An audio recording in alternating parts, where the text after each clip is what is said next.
We knew that when we were going to build the 800, we were going to incorporate some of the same components. So we incorporate the mid-range is effectively the same. The head is the same. But the relative position of these components to the other components and the size of the other components, for instance, the larger bass unit, the distance between the voice coils is all different, so your tuning is naturally going to be different. We were able to squeeze and put even more technologies and improvements in the parts and components which are making the 800 the outstanding product it is. So we want the drive unit to reproduce the bass note without adding anything at all to that signal.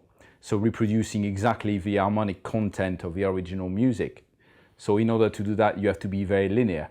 So turn the electrical signal coming from the amplifier into an acoustic pressure signal identical in shape.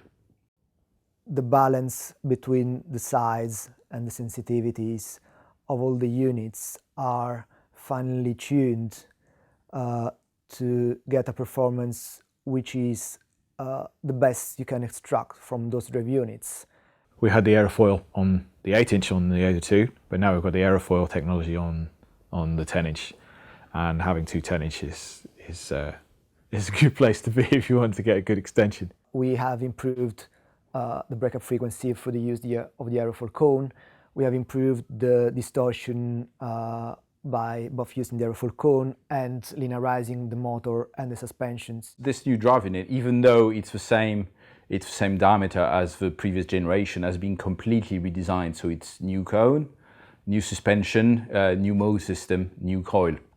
Since we have much larger voice coil in the 10-inch unit, using the hybrid approach of the smaller units, where we have both a damping foam and a carbon skin on top, was not the best option because of the additional mass such a huge quantity of foam would have put on top of the cone.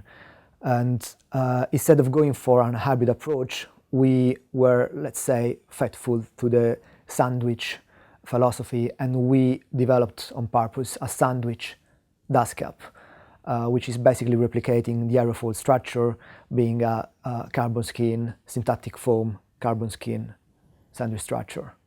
So you might think that it's particularly unusual for a low-frequency drive unit to have an impact on the mid-range sound. But you have to remember that bass units, when they produce distortion, will produce distortion at frequency higher than the band they're supposed to reproduce, basically the mid-range. So by getting rid of all the distortion coming from that unit, you effectively make the mid-range sound a lot cleaner, a lot more neutral. You know, the motors are different, the chassis are different, the cones are different. All of these little components are all different from the previous, but when they've all added together, they're all their little differences. It's almost like it's an unreal change.